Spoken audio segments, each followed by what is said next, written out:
بسم الله الرحمن الرحيم. السلام عليكم ورحمة الله وبركاته. الحمد لله وبه نستعين. أشهد أن لا إله إلا الله وحده لا شريك له، وأشهد أن محمدا عبده ورسوله، ونصلي ونسلم على هذا النبي الكريم سيد المرسلين وعلى آله وصحبه أجمعين. أما بعد، أيها المؤمنون اتقوا الله، أوصيكم وإياي بتقوى الله، فقد فاز المتقون. Muslimin dan muslimat, mudah-mudahan dirahmati Allah Subhanahu wa taala. Di dalam sebuah hadis an Anas bin Malik radhiyallahu anhu qala qala Rasulullah sallallahu alaihi wasallam والذي نفسي بيده لو رأيتم ما رأيت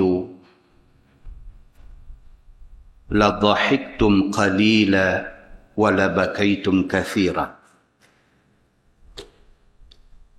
قالوا وما رأيت يا رسول الله؟ قال رسول الله صلى الله عليه وسلم رأيت الجنة والنار وحضهم على الصلاة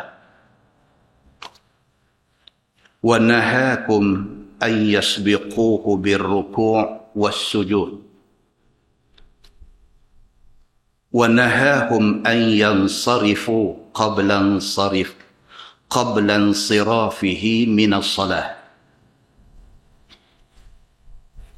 وقال رسول الله صلى الله عليه وسلم إني أراكم من أمامي ومن خلفي، أو كما قال. Hadis riwayat Imam Ahmad. Daripada Anas bin Malik radhiyallahu anhu, kata dia, Nabi sallallahu alaihi wasallam bersabda, sabda Nabi, walladhi nafsi biyadih. Nabi kata, demi Allah yang Tuhan pada tangannya nyawa aku, law ra'aitum ma ra'aitu la dhahiktum qalilan wa la bakaitum kathira. Nabi kata, kalaulah sekiranya hampa nampak apa yang aku nampak, hampa akan jadi orang yang sedikit gelak dan banyak menangis. Nabi SAW bersumpah. Nabi kata, demi Allah, walladhi nafsi biyadih, yang nyawa aku ada dalam kekuasaan dia. Aku bersumpah, kalau sekiranya hampa nampak apa yang aku nampak, hampa akan jadi manusia yang kurang seronok, sedihnya banyak. Qalu, sahabat bila dengar Nabi SAW kata macam tu, sahabat tanya Nabi. Sahabat kata, wa ma ra'aita ya Rasulullah? Sahabat kata, apa yang Tuan nampak ya Rasulullah? Apa benda yang Tuan nampak, yang Tuan jadi manusia yang kurang seronok, sedihnya lebih? Apa benda yang Tuan nampak? Qala Nabi sallallahu alaihi wasallam, ra'aitul jannata wan nar. Nabi kata, aku nampak syurga dan neraka. Nabi kata, kalau sekiranya Allah Subhanahu wa ta'ala bagi hampa nampak neraka ni, hilang seronok hampa semua. Kalaulah sekiranya Allah Subhanahu wa ta'ala angkat hijab yang menutupi, yang melindungi pandangan mata kita, sehinggakan kita boleh nampak yang kata neraka tu macam mana, hilang seronok manusia ni. Dan manusia sehari-hari menangis sahaja. Selepas Nabi SAW kata macam tu, kata dalam hadis ni, wa haddahum 'ala salah. Nabi SAW menekankan hal sembahyang kepada sahabat-sahabat. Satu benda yang kita kata kecil. Hal sembahyang ni bagi kita kecil. Kita main masjid, kita nak dengar ustaz buat kupasan pasal konflik Mesir. Kita main masjid, kita nak dengar ustaz cerita pasal masalah Syria. Kita main masjid, kita nak dengar cerita pasal kupasan politik semasa. Kita main masjid, kita nak bincang isu-isu yang pada kita besar-besar. Tapi Nabi SAW bagi dia sembahyang itu besar. Itu sebab dalam Quran Tuhan kata, wa innaha lakabiratun illa 'alal khashi'in. Sembahyang ni satu benda yang kabirah. Nabi kata, Allah kata dalam Quran, sembahyang ini satu benda yang besar. Orang yang melihat sembahyang ini besar ialah orang-orang yang khashi'in, orang-orang yang takut Tuhan. Kita hari ini, majoriti kita hari ini, kebanyakan kita hari ini, bila kata, ustaz ni baca kitab apa? Dia baca bab semayang. Allah, bab semayang. Kita melihat persoalan semayang itu kecil. Dan kita melihat hal-hal lain itu besar. Nabi SAW bersumpah di depan sahabat-sahabat dia. Nabi kata, wallazi nafsi biyadih. Demi Allah, Tuhan yang nyawa aku, dia duk pegang. Lau ra'aitum ma ra'aitu. Kalau hampa nampak apa yang aku nampak, la dhahiktum qalilah wa la bakaitum kathira. Hampa akan jadi orang yang banyak menangis, sedikit seronok. Bila sahabat tanya Nabi, apa benda yang Tuan nampak sampai Tuan jadi orang yang banyak menangis, sampai Tuan tak berapa nak seronok? Nabi kata, ra'aitul jannata wan nar. Aku tengok syurga dan neraka. Bila habis Nabi SAW kata macam tu, wahaddahum 'ala salah. Nabi emphasize, Nabi bagi penekanan tentang sembahyang. Dan banyak-banyak hal dan banyak-banyak perkara, Nabi ambil bab sembahyang untuk bagi penekanan kepada sahabat-sahabat dia. Wa nahahum an yasbiquhu birruku' was-sujud. Dan Nabi masih lagi bercakap tentang hal sembahyang. Nabi kata, ingat-ingat kamu semua, jangan mendahului aku di dalam rukuk dan sujud. Ini hal sembahyang. Waktu kamu semua sembahyang ikut berimam dengan aku, jangan di kalangan kamu ni mendahului aku di dalam rukuk dan sujud. Nabi tak rukuk lagi, makmum rukuk dulu. Nabi tak sujud lagi, makmum sujud dulu. Nabi kata jangan macam tu. Wa nahahum an yansarifu qabla insirafihi minas salah. Dan Nabi SAW melarang sahabat-sahabat dia daripada bangkit dulu, bubar daripada majlis sembahyang sebelum Nabi bubar. Selagi Nabi SAW duduk di tempat sembahyang, selagi itu makmum jangan bangun. Satu perkara yang bagi kita kecil, tiba-tiba diberi penekanan khusus oleh Nabi SAW. Berapa ramai daripada kita hari ini bagi-bagi salam bangkit. Berapa ramai daripada kita hari ini tak ada nak duduk, nak istighfar pun tak ada. Bagi-bagi salam, Assalamualaikum warahmatullahi, Assalamualaikum warahmatullahi. Kot nak duduk sat, Astaghfirullahalazim, Astaghfirullahalazim, Astaghfirullahalazim pun tak ada. Yang hadis Nabi SAW sebut, barang siapa yang lepas sembahyang subuh, dia sebut Allahumma ajirni minan nar, Allahumma ajirni minan nar, Allahumma ajirni minan nar 7 marat. 7 kali Nabi kata Allah akan pelihara dia sampai malam. Allah akan pelihara dia sepanjang siang itu sampai nak jumpa malam. Dan barang siapa yang lepas sembahyang maghrib, dia sebut Allahumma ajirni minan nar, Allahumma ajirni minan nar. Ya Allah, jauhi aku daripada neraka. Ya Allah, jauhi aku daripada neraka 7 marat. 7 kali Nabi kata Allah pelihara dia sepanjang malam sehingga subuh pagi. Nak duduk sat lepas sembahyang maghrib, nak duduk sat lepas sembahyang, nak sebut Allahumma ajirni minan nar, tak ada. Gelutnya kita dengan hal dunia ni. Maka hadis yang kita baca pada malam ini, Nabi kata, dalam hadis ini kata, وَنَهَاهُمْ أَنْ يَنْصَرِفُوا قَبْلَ انْصِرَافِهِ مِنَ الصَّلَةِ.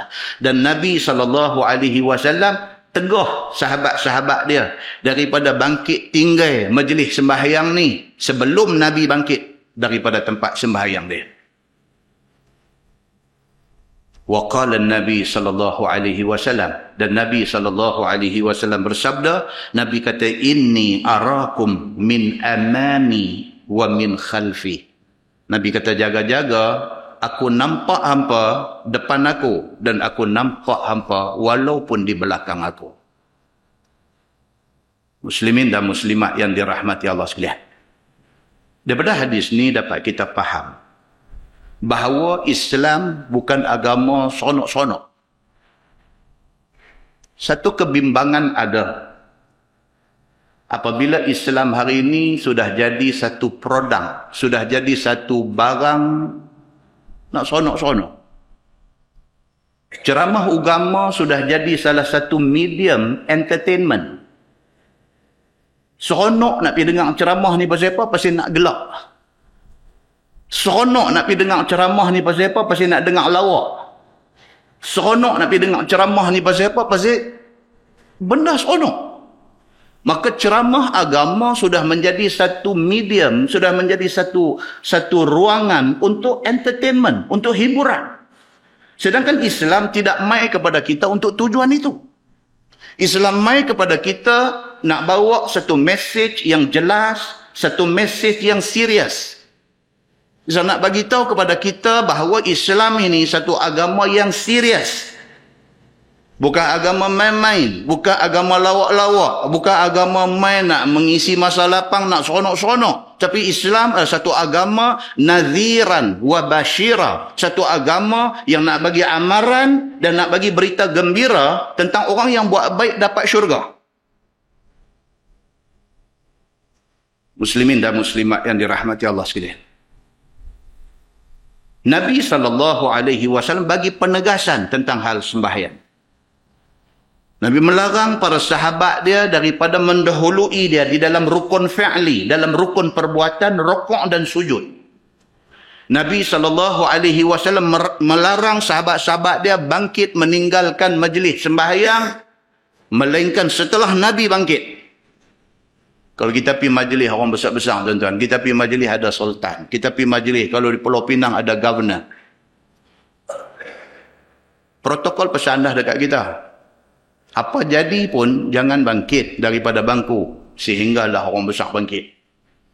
Kita boleh patuh. Kita boleh dengar arahan yang diberikan kerana nak menghormati manusia. Sakit perut ke, nak terkencing ke, apa ke, duduk tang tu. Jangan bangkit. Pasal apa? Bangkit itu menyalahi protokol. Menunjukkan kita tidak hormat orang besar. Allah Subhanahu wa ta'ala, dia raja kepada segala raja. Kita semayang, kita sembah dia. Maka menjadi kewajaran kepada kita untuk tunjuk hormat kepada dia. Muslimin dan muslimat yang dirahmati Allah sekalian. Dan Nabi akhiri hadis itu dengan satu amaran. Nabi kata, inni arakum min amami wa min khalfi. Nabi kata, jaga baik-baik. Aku nampak hangpa depan ataupun belakang aku. Muslimin dan muslimat yang dirahmati Allah sekalian. Dalam sebuah hadis, riwayat daripada Abi Wa'il radhiyallahu anhu. Kata dia, ja'a rajul yuqalu lahu Nahik bin Sinan ila Abdullah bin Mas'ud radhiyallahu anhu. فقال يا أبا عبد الرحمن كيف تقرأ هذا الحرف ألفا تجد ياء من ماء غير آس أو من ماء غير ياس.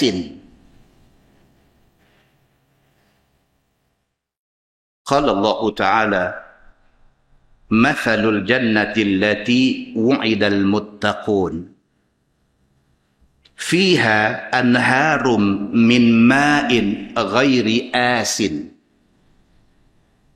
وأنهار من لبن لم يتغير طعمه وأنهار من خمر لذة للشاربين وأنهار من عسل مصفى ولهم فيها من كل الثمرات ومغفرة من ربهم كمن هو خالد في النار وسقوا ماء حميما فقطع أمعاءهم. قال عبد الله إن أقواما يقرؤون القرآن لا يجاوز تراقيهم ولكن إذا وقع في القلب فرسخ فيه نفع. إن أفضل الصلاة الركوع والسجود إلى آخر الحديث. Atau kama qal, hadis sahih riwayat Imam Muslim. Daripada Abi Wa'il radhiyallahu an. Dia kata satu hari mai satu laki-laki jumpa dengan Abdullah bin Mas'ud radhiyallahu an. Kita dah baca dah mukadimah di masjid ni dulu. Abdullah bin Mas'ud dia salah seorang yang di-endorse oleh Nabi sebagai ahli Quran. Kita dah baca dah dulu. Abdullah bin Mas'ud salah seorang daripada sahabat Nabi yang disebut oleh Nabi SAW, kalau sekiranya kamu nak tahu tentang Quran, tanya orang-orang ini. Di antaranya Abdullah bin Mas'ud radhiyallahu anhu. Setelah wafat Nabi SAW, dia di antara orang yang menjadi rujukan orang-orang yang tinggal apabila hal itu menyangkut tentang Quran. Kata Abu Wa'il, dia kata satu laki-laki mai jumpa Abdullah bin Mas'ud. Nama laki-laki itu ialah Nahik. Nun ha ya kaf. Nahik bin Sinan. Dia mai jumpa Abdullah bin Mas'ud kerana nak tanya Abdullah bin Mas'ud tentang Quran. Dia jumpa Abdullah bin Mas'ud, dia kata, ya Aba Abdirrahman. Itu gelaran kepada Abdullah bin Mas'ud. Abu Abdirrahman. Dia kata, ya Aba Abdirrahman, kaifa taqra' hadzal harf? Dia kata, ni ayat Quran ni nak baca macam mana? Adakah nak baca dengan alifan, nak baca dengan alif, ataupun ya'an, ataupun nak baca dengan ya? Ayat tu min ma'in ghairi asin. min ma'in ghairi asin. Asin. Ataupun min ma'in ghairi yasin. Ayat itu daripada surah Muhammad ayat 15. Surah Muhammad ayat 15. Jadi laki-laki yang bernama Nahik bin Sinan ni dia confused. Dia keliru. Dia tak sure. Dia tak pasti. Apa tu perkataan tu? Min ma'in ghairi asin ataupun min ma'in ghairi yasin. Nak baca asin ataupun nak baca yasin. Alif ke atau baca ya? Maka dia pergi jumpa Abdullah bin Mas'ud. Ni nak baca macam mana? Yang ayat penuhnya dalam surah Muhammad ayat 15 cerita pasal syurga dan juga apa nikmat yang ada dalam syurga dan akibat yang menimpa ahli neraka. Tu ayat penuh dalam surah Muhammad ayat 15. Tuhan kata masalul jannati allati wu'idal muttaqun. Perumpamaan Allah buat syurga yang disediakan, yang dijanjikan kepada orang yang bertakwa. Tuhan kata dalam syurga itu fiha anharun. Di dalam syurga itu ada sungai-sungai. Yang di antara sungai itu min ma'in ghairi asin. Jadi bacaan dia ialah asin, bukan yasin. Allah kata di dalam syurga itu ada anhar, ada banyak sungai. Fiha anharun. Di dalam syurga itu ada sungai-sungai min ma'in, yang sungai itu airnya ghairi asin. Yang air sungai itu tidak berubah sama ada bau ataupun rasa. Itu maksud dia. Air sungai syurga ni rasa duk macam tu aja. Bau dia duk wangi macam tu lah. Tidak pernah busuk dan tidak pernah rasa tawang. Tidak pernah rasa pahit. Tidak pernah rasa masam. Air yang ada di dalam sungai syurga itu, air dia ma'in. Min ma'in ghairi asin. Air dia tidak berubah bau, tidak berubah warna, tidak berubah rasa. Wa anharun min laban. Di dalam syurga juga ada sungai-sungai yang air dia susu. Lam yataghayyar ta'muh. Yang kalau kita minum air itu tak berubah sama sekali. Minum berapa kali pun, bila pun air dia lagu tu aja. Duk sedap situlah. Wa anharun min khamr. Dan di dalam syurga juga ada sungai-sungai yang air dia tu arak. Khamar, arak. Lazzatin lisyaribin. Yang apabila siapa pun minum, lazat, sedap. Wa anharun min asal. Dalam syurga juga ada sungai-sungai yang air dia honey, madu, asal. Musaffa, yang madu itu madu yang suci bersih. Tuhan duk cerita dalam Quran ayat 15 surah Muhammad. Nak cerita kata bila masuk syurga ni, sungai dia ni sungai air minum yang cukup sedap. Walahum fiha min kulli thamarat. Dan bagi orang yang masuk syurga juga, sebut saja buah apa ada. Sebut buah tampui ke, sebut buah jentik-jentik ke. Budak hari ni tak tahu buah jentik. Buah jentik-jentik. Kan? Tak tahu. Abang buah stui. Tak tahu. Budak hari ni tak tahu buah stui. Buah star. Ini apa pula dia kata? Stui dengan star pun dia tak tahu. Kita buat main stui tunjuk kat dia. Dia kata bola tenis. Kalau budak lama sikit dia kata bola seralat. Budak baru lagi dia kata bola tenis. Dia tak tahu hak tu yang pak dia tuan dia duk kekah makan dulu. Tu buah stui tu. Masuk syurga tuan-tuan. Syurga ni lambat lagi. Lebih pada tahun 2020 tu lagi. Masuk syurga esok ni, lapis-lapis kita ni kalau minta buah stui ada. Pasal apa? Pasal Allah sudah sebut walahum fiha min kulli thamarat. Dan bagi mereka yang masuk syurga itu hang sebut buah apa pun ada. Tuan-tuan, budak hari ni, tuan-tuan balik tanya anak cucu tuan-tuan, hang biasa makan buah muyu? Buah muyu? Dia kata, apa bapak ni? Apa ayah ni? Buah apa dia kan? Buah muyu. Pokok muyu pun tak ada dah. Dulu pak dia, Tok Wan dia, duk balung buah muyu ni sampai naik bibak mulut, sampai macam pakai lipstick. Budak hari ni kita cerita pasal buah rekup. Rekup pun dia tak tahu. Rokam pun dia tak tahu. Rekup dengan rokam tu sepupu. Semua buah ni hak dah pupus, hak dah tak ada ni, dalam syurga ada. Tuan-tuan pergi cerita dekat anak tuan-tuan, dekat cucu tuan-tuan, buah nam-nam. Buah apa dia kata? Buah nam-nam. Apa ni? Tak tahu. Pasal apa? Pokok pun tak ada dah. Tuan-tuan duduk di Laguna Merbuk, ada pokok nanam. Tuan-tuan duduk di Taman Sejati, ada pokok rekup. Haduk ada tanah kampung sikit sebanyak pun pecah habis dah. Buat macam-macam dah. Buat yuska.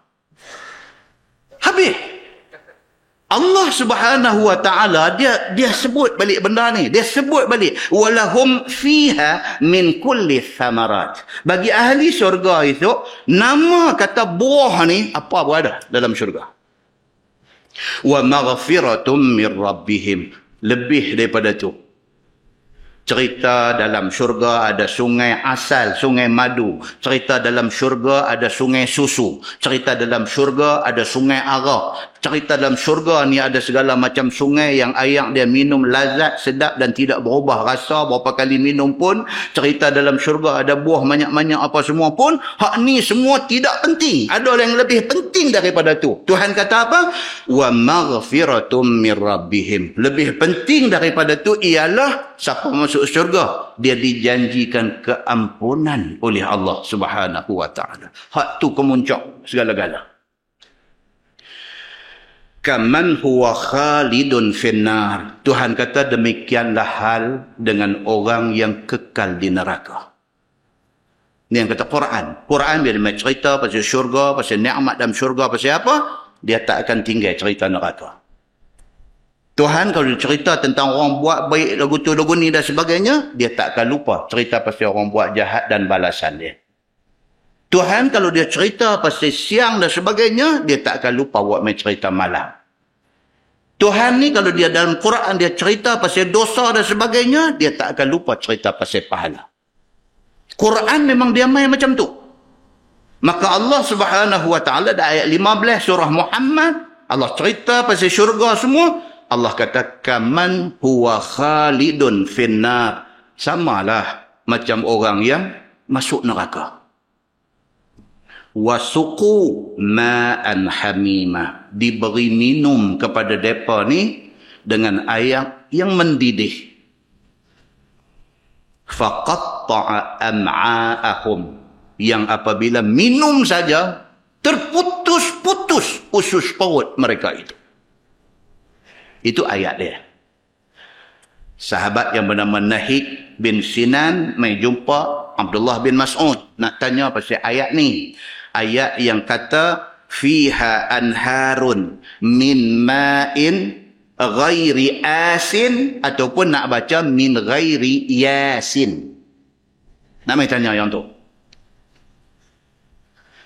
Abdullah bin Mas'ud bila dengar pertanyaan itu, dia tak jawab soalan tu.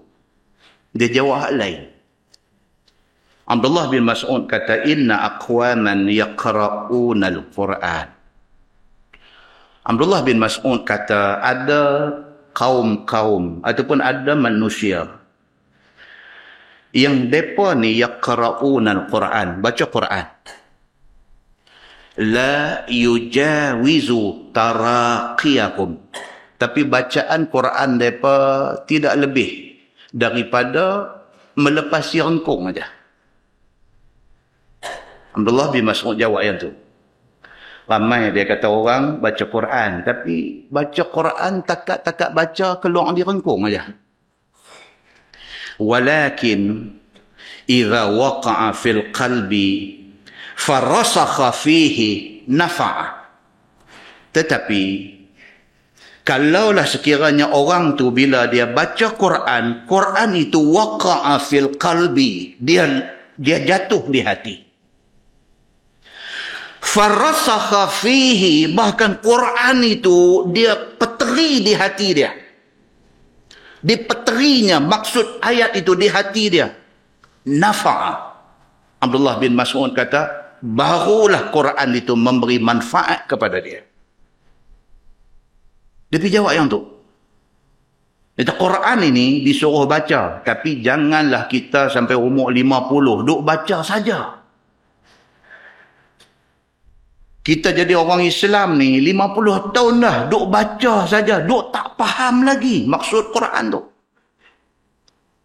Bila tak faham, macam mana dia nak boleh masuk ke hati? Tak faham. Dia nak suruh kita ni ada peningkatan. Quran baca, bukan tak baca. Tapi cuba faham. Cuba kalau boleh bila kita baca Quran ataupun bila kita duduk dalam majlis ilmu, bila ustaz baca Quran, kita reti. Secara umumnya kita reti ayat tu. Bila dengar ustaz petik satu ayat, dengar kita tahu ni ayat ni cerita pasal apa. Kita tak tahu harfan, biharfin. Kita tak tahu word by word, perkataan Arab. Tetapi bila kita dengar ayat tu, kita tahu ayat ni cerita pasal apa. Cukup takat tu pun. Bila kita dengar satu ustaz baca ayat pasal neraka misalnya, kita tahu ini ayat ni aku pernah dengar ni tafsir di masjid mana-mana, ayat ni cerita pasal dalam neraka ada sekian-sekian benda. Takat tu pun tak apa dah. Jangan sampai tak tahu apa. Umur dah 50, dah 60, tak tahu apa. Maka Abdullah bin Mas'ud radhiyallahu anhu, apabila Nahid tanya dia tadi, dia tak respon kepada perkataan tu, tapi dia pergi kepada satu statement yang umum. Dia kata apa? Dia kata ramai orang baca Quran, tetapi takat rengkung aja. Alangkah baiknya, dia kata kalau sekiranya Quran yang dibaca itu jatuh di hati, dan kalau boleh peteri masuk ke dalam hati, nafa'ah, dia kata ketika itu bermanfaatlah orang yang membaca Quran itu. Kemudian dia kata, inna afdalas salah ar-ruku' was-sujud.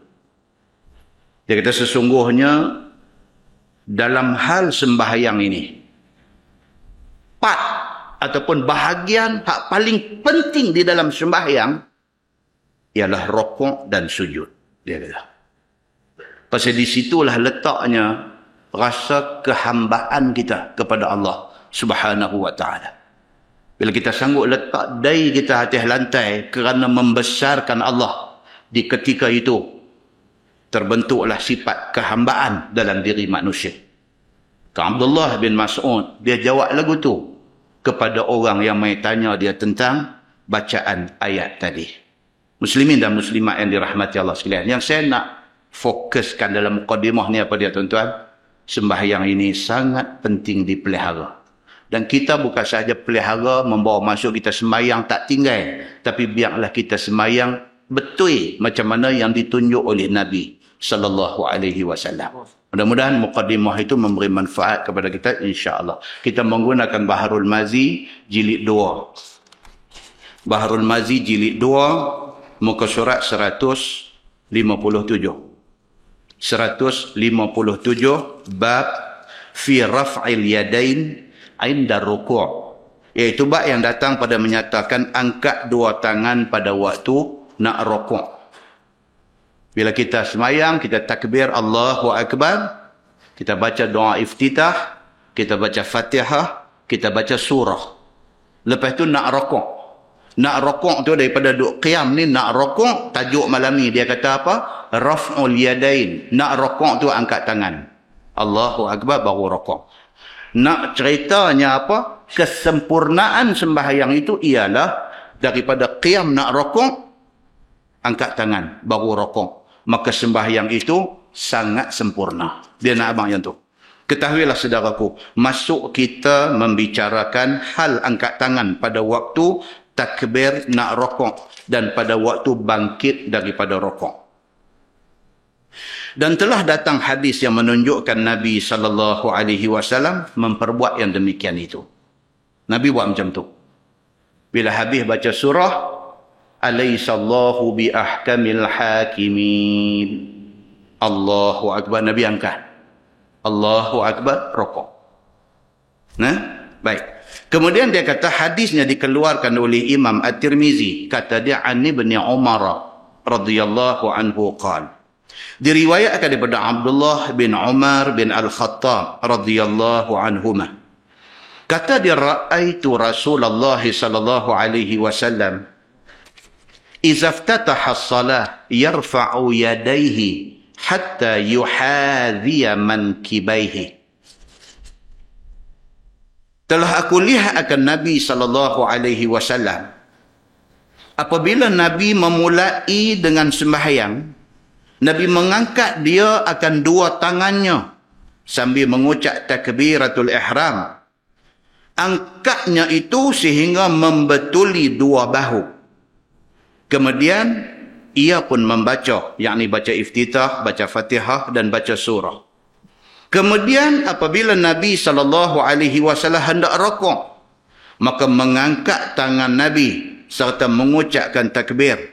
Dan itulah yang dikatakan oleh Imam At-Tirmizi, wa idza raka'a. Artinya, dan apabila rukuk pun Nabi mengangkat kedua tangannya. Tuan, kita dah bincang dah dalam kuliah kita yang dahulu, takbiratul ihram ini dua macam. Angkat tangan waktu takbiratul ihram itu ada dua riwayat. Dua riwayat hadis. Satu riwayat ni hak kita baru baca. Dia kata iza ftataha as-salah yarfa'u yadayhi hatta yuhadhiya mankibaihi. Nabi apabila dia nak takbiratul ihram, dia angkat dua tangannya sehingga setentang dengan mankibai, dua bahu. Maksud ini satu kaifiat takbir. Dua berdiri tegak, takbir Allahu Akbar. Takat tu aja. Ni. Bersamaan dengan mankibai. Ini satu riwayat. Satu hadis. Jadi kalau kita jumpa di masjid, ada orang takbir macam tu. Kita kata dia ni lagu nak surrender. Kita ni mulut cukup punya capui kita ni.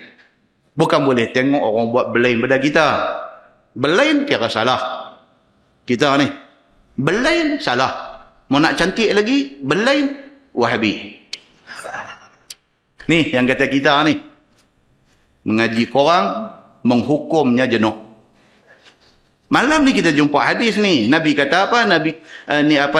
Ibnu Umar kata apa? Dia kata ra'aitu Rasulullah sallallahu alaihi wasallam idza iftataha as-salah. Anak Sayyidina Umar Al-Khattab, dia kata aku tengok Nabi SAW sembahyang. Apabila Nabi nak mula sembahyang, yarfa'u yadayhi. Nabi angkat dua tangan dia hatta yuhadhiya mankibaihi. Nabi angkat sehingga ujung jari dengan bau sama. Maknanya itu satu riwayat tentang had angkat tangan ketika takbiratul ihram. Satu riwayat yang lain pula dia kata apa? Dia kata anna Rasulullah sallallahu alaihi wasallam kana idza kabbara rafa'a yadayhi hatta yuhadhiya bihima udhunaihi. Itu satu riwayat lagi. Riwayat itu riwayat Imam Muslim, juga sahih. Dia kata apa? Dia kata Nabi SAW apabila dia takbir nak semayang, dia rafa'a yadaih, dia angkat dua tangan dia hatta yuhadhiya, sehinggalah menyamai sama bihima, dua-dua tangan ini dengan udhunaihi, dengan telinga dia. Makna takbir cara yang kedua, kaifiat yang kedua, Allahu Akbar. Ujung jari dengan atas telinga sama. Ini juga riwayat daripada hadis yang sahih. Dua-dua pun riwayat yang sahih.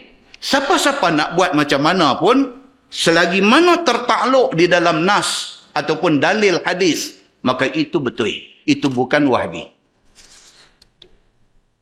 Muslimin dan muslimat yang dirahmati Allah sekalian. Kesian kat kita, kadang-kadang kita cepat menghukum Menampakkan kejahilan kita. Muslimin dan muslimat yang dirahmati Allah sekalian. Maka disebut dalam hadis tadi, dia kata Nabi SAW bila angkat tangan, dia angkat sampai menyamai mankibai, dua bahunya. Ini untuk angkat tangan takbiratul ihram dan juga takbir intiqalat, sama. Bila dia takbiratul ihram pun macam tu, saat lagi dia nak rokok pun dia sama. Maknanya bila takbir angkat tangan saja, begitu kaifiat dia. Sabit daripada hadis yang sahih. Muslimin dan muslimat yang dirahmati Allah sekalian. Baik, kemudian dia kata apa? Dia kata sambil Nabi SAW mengucapkan takbiratul ihram, Nabi angkat tangannya sehingga membetuli dua bahunya. Kemudian Nabi pun membaca iftitah, Fatihah dan surah.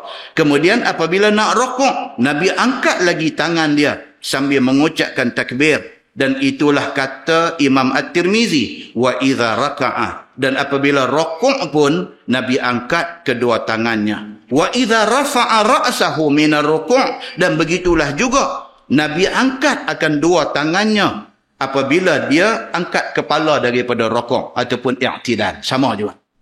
Nak rukuk pun Allahu Akbar, bangkit daripada rukuk sami Allahu liman hamidah pun Nabi angkat tangan juga. Angkat tangan ni maksudnya apa tuan-tuan? Maksudnya hormat Allah. Dan kita cerita dalam kuliah kita bulan 6 hari itu, manusia pun ada cara hormat, sama-sama manusia. Kita kata polis, dia hormat kepada superior, kepada pegawai pangkat atas dia. Dia tabik tapak tangan pergi ke depan. Kalau tabik lagu tu, kita tahu ini polis. Pasal tengok misai tak tahu. Misai polis dengan misai askar sama. Kita tahu dia ni polis kah, askar kah, polis kah, askar kah. Tapi bila dia tabik, kita tangkap dia. Bukan dia tangkap kita, kita tangkap dia. Pasal apa? Pasal bila tabik tapak tangan pergi ke depan, itu polis. Kalau askar dia tabik macam mana? Dia tabik cacak ke depan lagu tu. Itu askar. Tak penting polis kah askar, tak penting tabik ke mana, yang pentingnya itu hormat. Itu tanda hormat sama-sama manusia. Hormat dengan Allah dengan cara takbir. Bila angkat tangan tu, kita hormat Allah. Kita membesarkan Allah. Kita surrender. Kita serah diri di depan Allah Subhanahu wa ta'ala. Muslimin dan muslimat yang dirahmati Allah sekalian. Baik, dia kata, dan jadilah jumlah anggota tangan. Maka jadilah jumlah angkat tangan pada rakaat pertama itu 3 kali angkat kedua tangannya. 3 kali termasuk takbiratul ihram. Bila nak semayang, Allahu Akbar, 1. Habis baca iftitah, habis baca Fatihah, habis baca surah, nak rukuk, Allahu Akbar kali kedua. Lepas rukuk, subhana rabbiyal azim, subhana rabbiyal azim, subhana rabbiyal azim, sami'allahu liman hamidah, 3. Tu kita dah bisa dengar apa? Subhana rabbiyal azim. Kalau kawan sebelah kita rukuk, dia duk sebut subuhun qudusun Rabbul malaikati wa ruh. Terkejut pula kita ni. Wahabi juga dia ni. Wahabi lagi. Pasal apa? Pasal dia tak sebut subhana rabbiyal azim. Kan? Tengok-tengok dalam hadis yang sahih, ada beberapa wajah bacaan. Boleh baca subhana rabbiyal azim. Boleh baca subhana rabbiyal azim wa bihamdi. Boleh baca subuhun qudusun Rabbul malaikati. Dalam sembahyang tarawih duk Rabbul malaikatu situlah. Pilah masjid mana pun Rabbul malaikatu waruh. Rabbul malaikati. Pasal dalam i'rab dia jadi mudhafun ilaih. Mesti baca majrur, baris bawah. Rabbul malaikati waruh. Kan, hak duk jadi Tok Bilal pun Rabbul malaikatu juga. Hak Tok Bilal pun Rabbul malaikatu waruh. Sallu alaihi. Kan? Jadi, rupa-rupanya subuhun qudusun Rabbul malaikati waruh, itu bacaan yang boleh digunakan ketika rukuk dan sujud. Dan bacaan itu sabit daripada hadis yang sahih. Jadi kalau kita cemui, duk baca subhana rabbiyal azim, cemui. Tukang sikit. Subuhun qudusun rabbul malaikati warruh. Saja ubah selera. Duk kena tom yam saja. Apa salah pergi kena mi kuah banjir? Kan? Muslimin dan muslimat yang dirahmati Allah sekalian. Bacalah apa sahaja. Selagi mana bacaan itu ada disebut di dalam hadis-hadis yang sahih. Nah, muslimin dan muslimat yang dirahmati Allah sekalian. Baik, bermakna dalam rakaat pertama angkat tangannya 3 kali. Dia kata. Baik, muka sebelah dia kata adapun antara dua sujud tiada angkat tangan, tiada angkat akan kedua tangan itu. Sebagaimana tersebut di dalam hadis At-Tirmizi, wa qala Ibnu Abi Umar fi hadithihi wa kana la yarfa'u baina as-sajdataini. Itu hadis dia. Dia kata, dan kata Ibnu Abi Umar di dalam hadisnya, dan adalah Nabi SAW tidak mengangkat tangannya di antara dua sujud. Saat ni dia pergi pukul borong. Kan?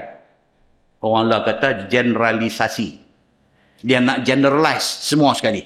Dia kata setiap perubahan rukun sembahyang itu sunat angkat tangan. Maka antara dua sujud pun dia angkat tangan juga, sujud. Yang tu bukan Wahabi, yang tu tak tahu apa B, tak tahu yang tu. Pasal apa? Pasal itu tidak ada sandaran hadis di mana-mana. Tidak ada. Bahkan hadis bagi tahu apa? Dia kata wakana. Dan adalah Nabi SAW la yarfa'u baina sajdatain. Di antara dua sujud Nabi tidak angkat tangan waktu nak sujud. Okey? Yang tu clear.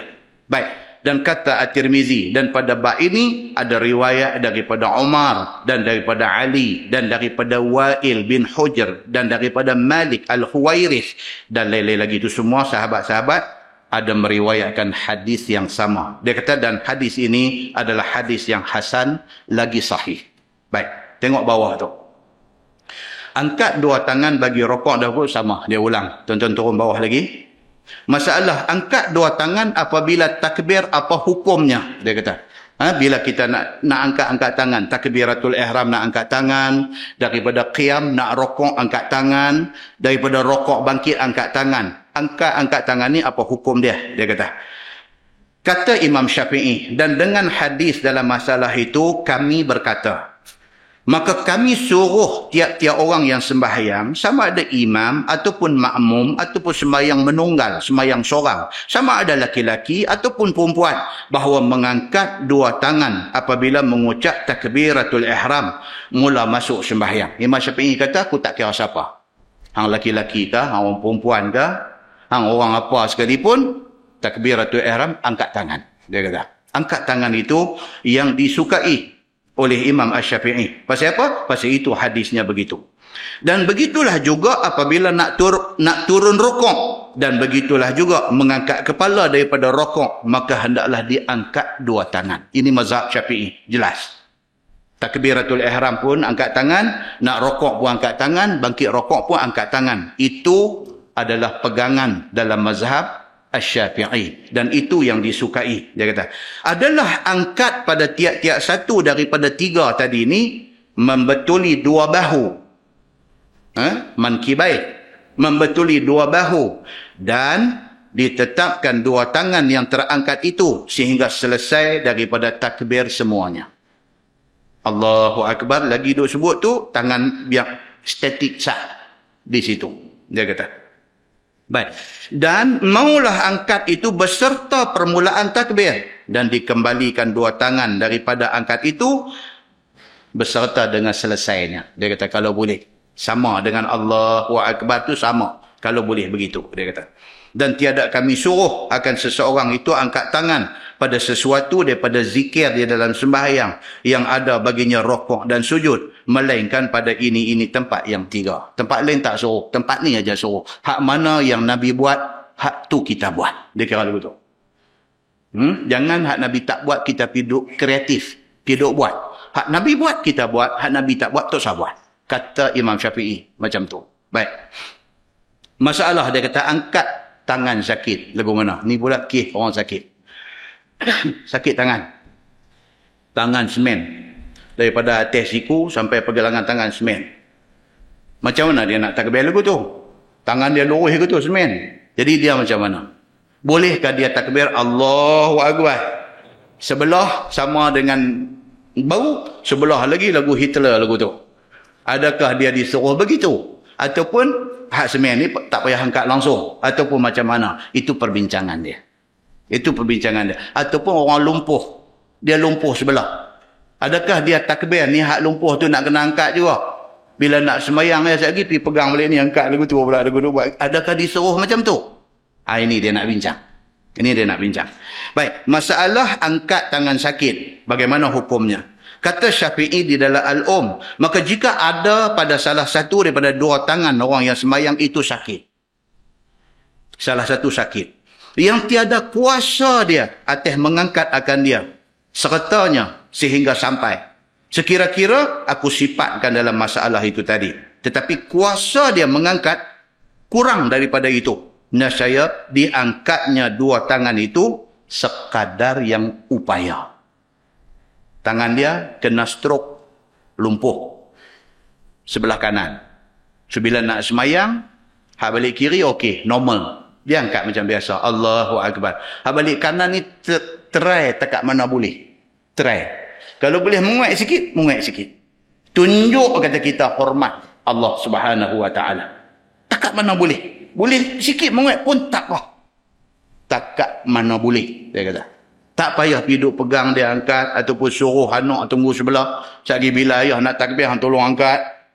Islam bukan agama hang nak bagi orang sampai macam tu susah. Ada nak abang macam tu. Takkan mana boleh buat, dia kata. Maka jika ada pada tangannya itu penyakit yang menjadikan kereh mengangkatnya lebih daripada bertentangan dengan dua bahu. Ni hak Hitler tadi. Tangan dia ni sendi ni tak tahu macam mana dia jam. Dia tak boleh lipat. Dia jam. Lagu duk keras lagu tu. Jadi adakah dia ni nak angkat tangan ni dekat ni, hak ni naik atas lagu tu? Dia kata. Dan tiada kuasa ia atas kadar yang bertentangan dengan dua bahu. Dia tak boleh nak lipat bagi sama ke bahu ni. Tak boleh. Kata dia, nescaya diangkatnya jua dua tangannya. Dan jika lebih daripada membetuli dua bahu sekalipun. Imam Syafi'i kata. Kalau tangan dia jam sebelah tak boleh lipat ataupun tangan dia semen, bila dia takbir angkat juga. Imam Syafi'i kata, hak ni angkat sampai tekat ni, hak ni angkat lagu tu. Dia lagu duk main lagu tu. Kan? Allahu Akbar duk naik lagu tu. Kawan kata dia, Hitler mana pula main masjid kita. Kawan siku jam. Siku dia jam. Jangan duk kata tak ketahuan dekat dia. Kata Hitler, kata selalu start pada tu terus panggil Hitler kata. Kan? Padahal dia buat tu, itu yang disuruh oleh Imam Asy-Syafi'i. Pasal apa? Nak tunjuk membesarkan Allah Subhanahu Wa Taala. Begitu. Kata Imam Syafi'i lagi, dan jika adalah tangannya itu penyakit yang kuasa mengangkat lebih ataupun kurang daripada membetuli dua bahu, dan tiada terkuasa mengangkat membetuli dua bahu, nescaya diangkatkan akan tangan itu lebih daripada membetuli dua bahu. Kerana bahawasanya mendatang ia dengan angkat tangan dan lebih daripada angkat itu kerana terpaksa namanya. Dia kata. Dia tak payah nak buat. Dia jam siku, maka angkatlah macam tu. Itu kata Imam Asy-Syafi'i. Tuan-tuan tengok bawah tu, masalah angkat tangan sakit sebelah, ulang lagi. Dia ulang lagi, kita skip. Baik, masalah dia kata, angkat tangan tertinggal. Apa hukumnya pula? Angkat tangan tertinggal. Dia ni apa cerita? Saya pergi Masjid Sultanah Bahiyah Al-Ustaz. Ada satu sahabat tu, dia kencing manis. Jadi sudah potong kaki. Dia pakai kaki palsu. Kaki solom kat lutut tu. Jadi, saya tak tahulah dia masa makan. Kan kawan mereka ni dia buat melawak. Dia kata, Ustaz ni nasihat sikit ni kaki tak semayang ni. Kata. Tuan-tuan lah orang Kedah ke kalau melawak ni macam sungguh-sungguh. Kan? Melawak macam sungguh-sungguh. Dia kata, Ustaz nasihat sikit ni. Ni kaki tak semayang. Ayah pun dia ingat apa. Dia kata ni kasar macam tu. Kalau sungguh pun dia ni kaki tak semayang, janganlah kata teradap-teradap macam tu. Nasihat sikit ni, kaki tak semayang. Rupanya kaki palsu. Jadi bila semayang dia cabut kaki buah sebelah. Dia semayang sambil duduk. Jadi kaki tu dia cabut, dia bagi berdiri. Sebelah dia duduk berdiri gitu. Dia semayang, kaki tak semayang. Ini kata dia ni kaki tak semayang. Ustaz nasihat sikit. Saya ni. Tak jenis betul benda ni. Rupanya kaki palsu. Okey. Baik. Adakah ni nak abang cerita pasal tangan palsu? Dia kata, angkat tangan tertinggal. Apa hukumnya? Baca tajuk tu, adakah dia ni tangan dia pun cabut tinggal tepi? Maka dia semayang, dia. Cuba tengok apa dia nak kata. Kalau orang halus tak, dia memang kata lagu tu. Dia kata Imam Syafi'i. Dan jika terlupa seseorang yang sembahyang itu mengangkat dua tangan. Bukan tertinggal, terlupa. Tu maksudnya. Raplah balik. Tentu bisa jadi dah dia raplah tengah semayang, raplah. Kan? Duduk tahiyat. Semayang Isya, duduk tahiyat awal. Duduk tahiyat awal. Jari semua naik ni, tapi duduk baca Fatihah. Raplah, tu kata raplah. Raplah ni bahasa Arab. Telah di Pulau Pinang kan. Ghaflah ni maksudnya lalai. Kan? Ghafilin. Maksudnya orang-orang yang lalai. Pinang dia kata ghaflah ni teruk ah.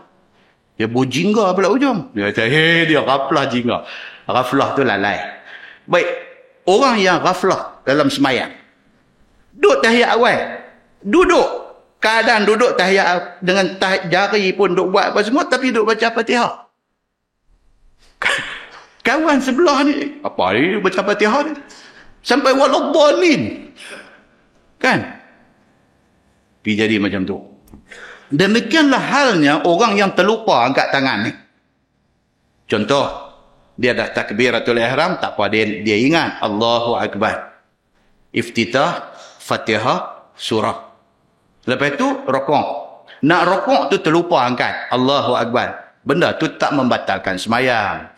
Tak merosakkan sembahyang pun. Cuma kalau buat lebih baik. Dia terlupa.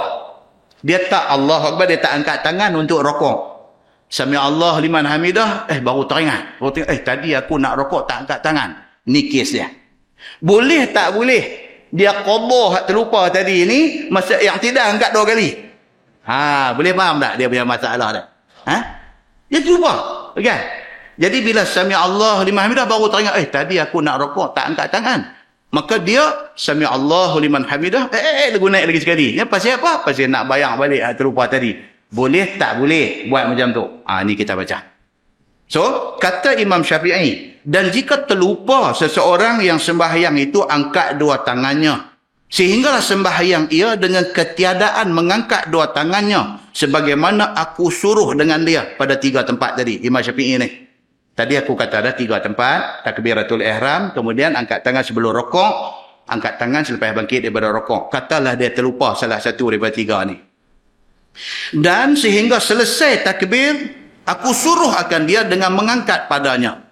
Nescaya tiada boleh diangkat akan keduanya kemudian daripada selesai takbir itu. Tak boleh lah. Dah terlepas. Tak boleh. Masa nak rokok terlupa angkat tangan. Bila bangkit sami Allahu liman hamidah nak buat 2 kali tak boleh. Hak mana terlepas? Habis. Tidak disuruh buat balik hak mana yang terlepas tadi. Ataupun dia terlepas banyak. Rokok dia terlepas, bangkit sami Allahu liman hamidah pun dia tak angkat tangan. Dia sujud, dia duduk antara 2 sujud pun tak. Apa-apa dia bangkit pula rakaat kedua. Sekali lagi nak rokok pun terlupa lagi. Bangkit pada rokok pun terlupa lagi. Berapa dah terlupa? 4 dah. 4 dah terlupa. Bila bangkit rakaat ketiga lagu nak qadha 4 tu. Kawan belakang kata, dia ni semayang mayat ke? Dia ni semayang ayah. Kata dia ni lagu tu. Imam Syafi'i kata, Tok Zadu buat kelaku katun macam tu. Kalau ingat, buat itu lebih baik. Kalau terlupa, habis. Tok Zadu buat dah. Oleh kerana terlupa, tak payah ulang lagi. Itu kata Imam Asy-Syafi'i. Dan tiada diangkat lagi kemudian daripada selesai daripada berkata Sami Allahu liman hamidah. Dan tiada pula diangkat pada tempat lainnya. Dah bangkit Sami Allahu liman hamidah tu patut kena masa tu. Sami Allahu liman hamidah. Sekali dengan sebut Sami Allahu liman hamidah tu tangan naik. Ada setengah orang dia tak sinkronis, itu bahasa orang mengaji. Sinkronis ni maksudnya, ini masalah orang putih ni, dia Melayu tak tahu nak sebut apa dia.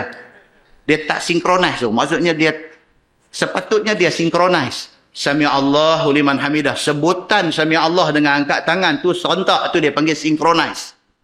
Dia tak sinkronis. Dia bangkit, sami Allahu liman hamidah, tak angkat tangan. Lepas tu sekejap baru angkat. Dia lagu tu. Dia ada wire shot tang mana-mana. Dia tak sinkronis. Baik, ni Imam Syafi'i kata, kalaulah satu orang tu dah bangkit, dah kata dah sami Allahu liman hamidah, tapi tak angkat tangan, maka tiada angkat tangan pada tempat lain. Tak ada dah. Dah kita bangkit, sami Allahu liman hamidah, lepas tu saja nak angkat, Imam Syafi'i kata tak suruh dah. Masa bangkit tadi ni, masa sami Allahu liman hamidah tu, masa tu angkat. Kata Imam Syafi'i macam tu. Dan tiada pula diangkatkan pada tempat lain, kerana bahawasanya ia sunat hay'ah sahaja. Itu kata Imam Syafi'i. Maka apabila sudah ditempuhi tempatnya dengan lupa, maka tiadalah boleh diperbuat di tempat yang lainnya. Sunat hay'ah ni, kalau kita dah terlupa, masa time dia tu kita terlupa, kita tak boleh diganti dia di tempat yang lain. Itu kata Imam Syafi'i. Dan jika lupa akan dia pada permulaan takbir, dan ingatkan dia dahulu daripada selesai, nescaya diangkat dua tangan itu. Masa bangkit daripada tahiyat awal misalnya. Bangkit daripada tahiyat awal nak berdiri itu, disunatkan angkat tangan daripada tahiyat awal. Okey, disunatkan angkat tangan. Dia bangkit tu Allah, dia tak Allah baru teringat kena angkat tangan, baru nak angkat, tak apa. Dia kata, jangan dah berdiri tegak dah bangkit daripada tahiyat awal, Allahu Akbar, dah berdiri tegak dah, baru teringat, tadi tak angkat tangan, dah kiam dah, lagu nak angkat pula, Imam Syafi'i kata, tak mau, dah lepas dah time tu. Masa duk bangkit tadi ni, tak ingat nak angkat. Dah sampai duk berdiri, Allah tu tak habis lagi. Tak habis lagi, boleh angkat. Kata Imam Syafi'i. Macam tu. Tuan-tuan nampak tak Imam Syafi'i ni, dia menghalusi benda ni. Menghalusi ni yang buat bagi kita pening kadang-kadang. Nah, dia duk main kuis 8.45 ni dia berbinau. Dia buat cerita apa dah tahu. Jadi gitu. Kan? Jadi kita balik ke topik dia. Boleh jadi benda ni, boleh jadi kan kita tadi kerja keluar pukul 6 pagi, 6.30 pagi keluar, terapa pergi kerja Tanjung tu. Balik sampai atas pukul 7. Terjun ambil air, bukan masuk bilik air, terjun ambil air ni. Mandi, bumbang-bumbang yang bini siap tunggu dah. Kata abang cepat, tak lagi parking tak ada lah pun. Kalut kita ni. Bila macam ni punya stres kerja, bila dia main kuliah maghrib macam ni, dia mata lagu dua layu.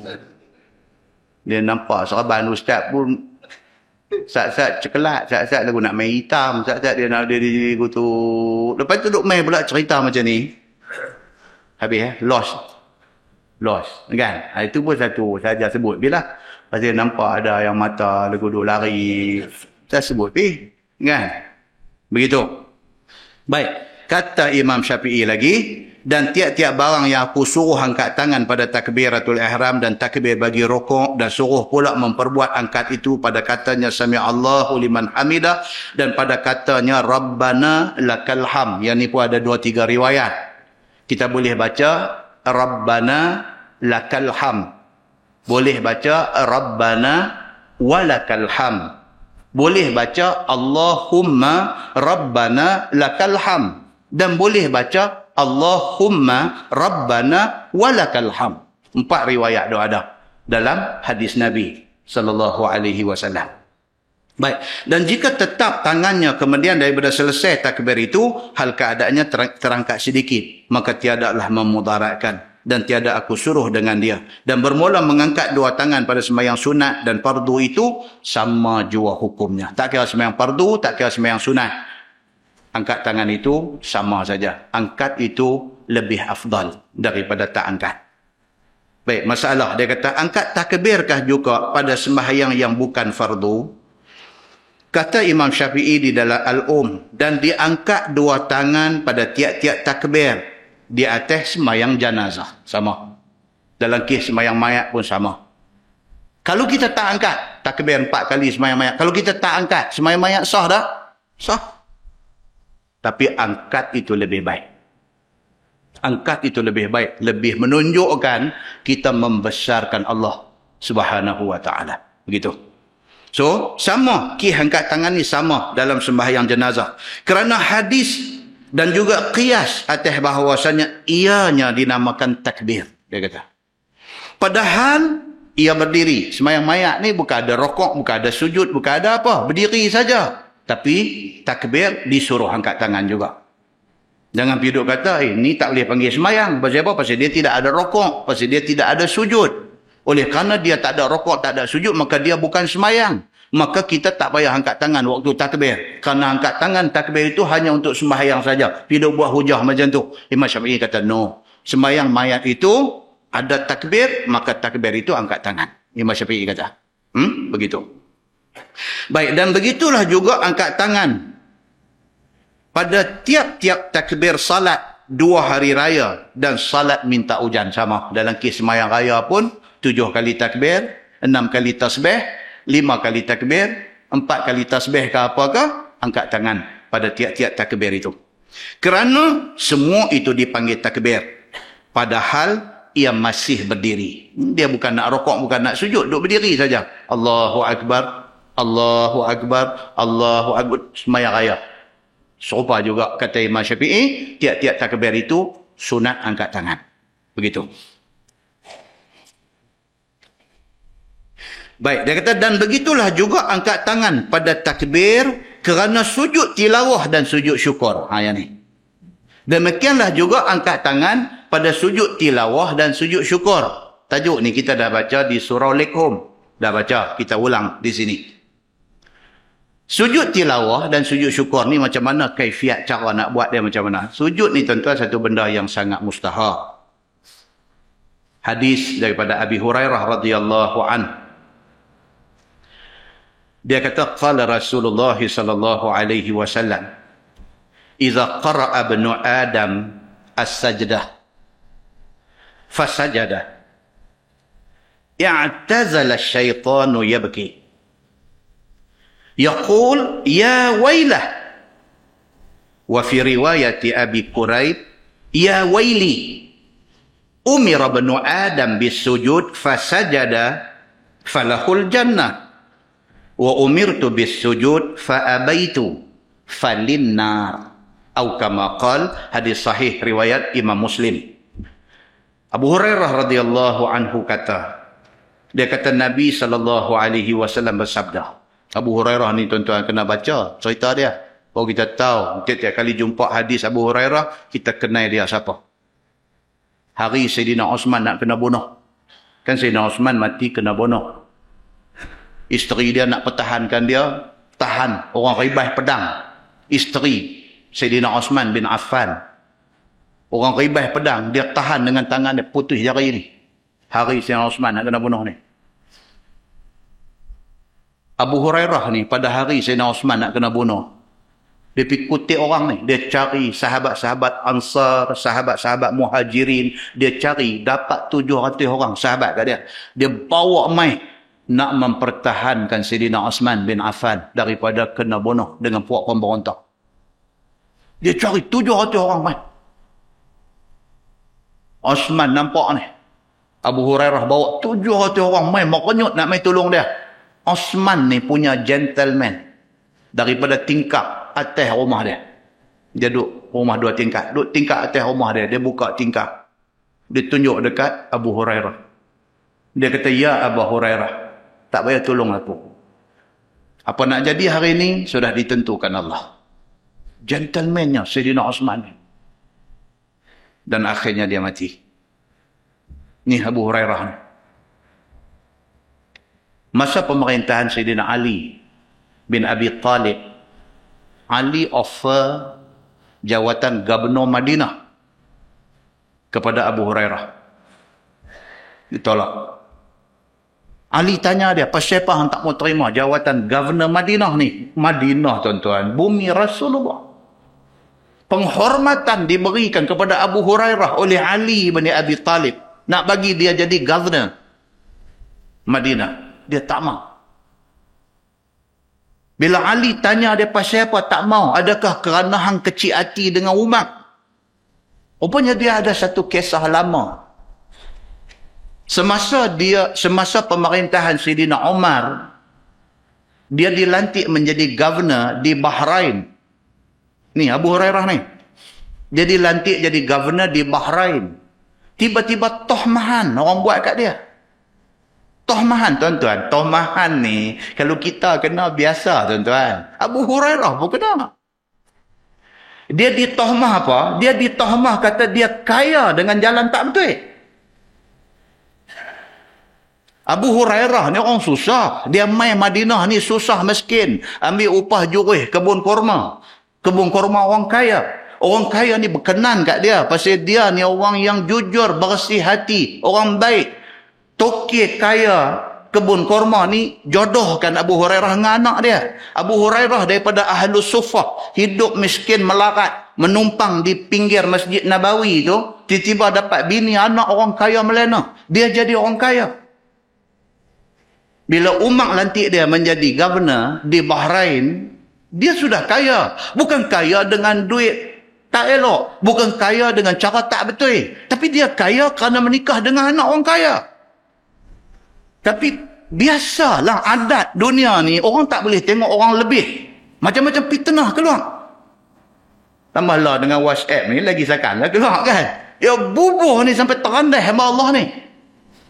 Umar pula masa tu jadi khalifah. Bila tohmahan yang macam tu kena dekat Abu Hurairah, dia suspend tugas Abu Hurairah sebagai governor Bahrain.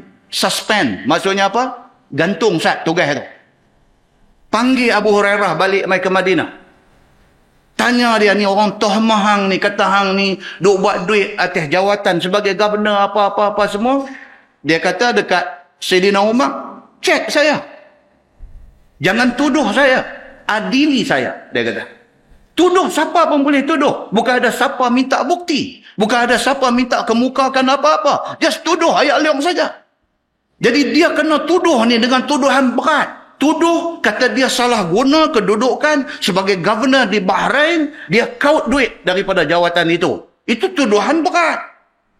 Umar gantung tugas dia. Panggil balik mai. Tanya dia. Dia kata, ya Amiral Mukminin, siasat saya. Dia kata. Di akhir siasatan, dia bersih. Tapi orang kata dah cukup dah lah. Bersih pun tak ada guna. Kena dah. Dia kena teruk dah. Dan dia terima apa orang nak kata kat dia. Dia tak bangkit piduk jawab segala tohmahan orang dekat dia. Allah doa ada. Allah adalah sebaik-baik hakim. Allah yang lebih mengetahui segala-galanya. Dia diam aja. Jadi Umar nak bagi balik jawatan governor Bahrain dekat dia. Setelah siasatan membuktikan dia tidak bersalah. Nak bagi balik jawatan kat dia, dia tak mau. Umar tanya dia, ya Abu Hurairah, hang marah aku kah? Hang kecil hati dengan aku kah? Pasal aku gantung tugas hang. Dia kata tak. Dan dia membuktikan kata dak tu dengan dia menumpahkan taat setia yang tidak berbelah bagi kepada Sayyidina Umar. Dia bukan kata aja, kata saya tak apa, saya tak kecil hati. Tak. Dia buktikan. Dia taat Umar ni, walau ribut, walau apa. Umar adalah pemimpin dia. Hebat Abu Hurairah ni tuan-tuan. Sehinggalah naik Sayyidina Osman. Sayyidina Osman nak kena bunuh. Dia cari sahabat-sahabat nak pertahankan Osman. Bila naik Sayyidina Ali, Ali offer dekat dia jawatan governor Madinah. Dia tak mau. Ali tanya dia, pasal apa tak mau? Adakah hang masih lagi duk ingat cerita dulu? Cerita Osman gantung hang daripada, Umar gantung hang daripada tugas. Dia kata, tak, aku tak mau kerana aku tak mampu.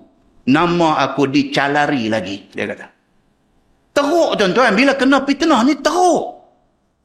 Kita ibarat orang yang kena ikat kaki, kena ikat tangan. Orang pakai main, hang suka-suka bagi lutut, hang suka-suka bagi siku, hang suka-suka main terajang, hang suka-suka, kena macam tu. Teruk orang yang kena, orang yang mengata seronok, tapi orang yang kena teruk. Walaupun dia tahu dia tak salah, tetapi apa nak buat? Maka dia kena macam tu. Bila Ali nak lantik dia, dia tak mau. Ali kata kat dia, hang duk kecil hati lagi kah? Umar tu, dia kata, dah.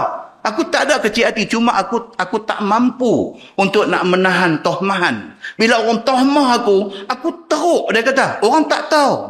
Aku tak mau dah, dia kata, jawatan. Sehinggalah habis zaman Sayyidina Ali, naik Muawiyah bin Abi Sufyan. Bila naik Muawiyah, Muawiyah offer dekat dia lagi sekali jawatan untuk menjadi governor di Madinah. Dia tak mau juga. Tetapi atas nasihat ramai sahabat, dia pergi terima. Bila dia terima jawatan sebagai governor Madinah, Itulah sebab orang Syiah tak boleh dengar nama Abu Hurairah. Tak boleh dengar. Pasal apa? Pasal mereka kata Abu Hurairah ni memang anti Sayyidina Ali. Ali tawar dia jawatan Gubernur Madinah, dia tak mau. Bila mai Muawiyah tawar, dia terima. Makna kata dia ni anti Sayyidina Ali. Dia pangkah terus nama dia. Tak mau dengar nama Abu Hurairah. Maka dia tak terima apa juga hadis riwayat daripada dia. Kena tahu benda ni. Baru kita tahu cerita. Kita dengar baru kita tahu cerita. Dan sejarah yang berlaku hari ini berulang. Dalam pattern yang sama, cuma watak ni saja berbeza. Muslimin dan muslimat yang dirahmati Allah sekalian. Hadis ni daripada Abu Hurairah. Dia kata Nabi SAW bersabda. Nabi kata, Iza qara'a ibnu Adam as-sajdah. Nabi kata apabila satu orang itu, dia membaca surah as-sajdah. Yang orang baca pagi jemaah tu. Fasajada. Manusia yang baca surah sajdah, bila metang ayat sujud ni, dia akan sujud. I'tazala syaitanu yabki. Nabi kata apabila manusia baca ayat sajdah, manusia sujud, syaitan lari pergi ke lain. Apa hal syaitan ni? Manusia sujud, yang dia sakit tang mana? Nabi kata macam tu. Nabi kata apabila anak Adam baca surah sajdah, bila metang ayat sajdah, manusia tu sujud, i'tazala syaitanu yabki. Syaitan ni lari memencilkan diri dia, hal keadaan menangis. Yaqul, kata syaitan ni, ya wailah. Dia lari piduk jauh-jauh no. Dia tak boleh tengok ni manusia sujud ni. Dia lari piduk jauh-jauh. Dia kata, ya wailah. Dia kata, celaka. Dia kata. Wa fi riwayah Abi Quraib, dalam satu riwayat lain, dia kata, ya waili. Syaitan kata, celakalah aku. Dia kata. Pasal apa? Umira ibnu Adam bisujud fasajada. Manusia, Allah perintahkan suruh sujud. Manusia bukan Adam sahaja. Sampai ke manusia hari ini, bila Allah perintahkan jumpa ayat sajdah sujud, manusia sujud. Sedangkan falahul jannah, maka kerana sujud itu mereka dapat syurga. Wa umirtu bis sujud. Syaitan kata sedangkan aku dulu Allah suruh aku sujud kepada Adam, fa abaitu. Aku bantah perintah Tuhan untuk sujud kepada Adam, falinnar. Dia kata maka kepada aku neraka selama-lama. Kerana tu dia teriak. Maknanya apa? Benda yang paling syaitan tak suka ni adalah sujud. Ni, apabila kita semayang 4 rakaat, dia ada 8 kali sujud. Oh, syaitan tak boleh tengok benda ni. Pasal apa? Pasal dia dulu disuruh oleh Allah sujud kepada Adam. Dia bantah. Kerana tu, Tuhan kata kat dia, hang kekal di neraka. Tapi manusia ni dia kata, satu semayang aja. Semayang Aisyah 4 rakaat. Dia sujud sampai 8 kali. Dia kata, mereka dapat syurga. Dia tak boleh tengok benda ni. Ini diceritakan oleh Nabi SAW kepada kita semua. Persoalannya hari ini ialah nak sujud lagu mana? Itu persoalan dia. Yang kata sujud syukur ataupun sujud tilawah ni, macam mana cara nak buat dia? Okey, dalam hadis Nabi SAW tidak cerita benda ni secara detail dan terperinci. Tak ada. Dalam hadis Nabi dia very simple. Dia cuma abang kata Nabi dapat satu berita baik, Nabi turun daripada kenderaan dia, daripada unta tunggangan dia, Nabi sujud. Itu saja.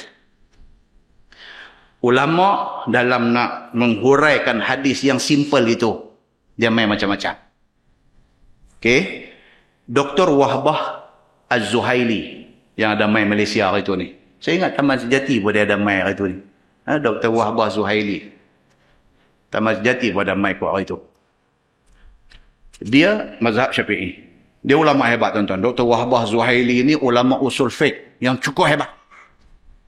Dia menggariskan yang kata sujud tilawah ataupun sujud syukur itu, dia kata ada 5 rukun dalam mazhab Syafi'i. Ini kata Dr. Wahbah Zuhaili.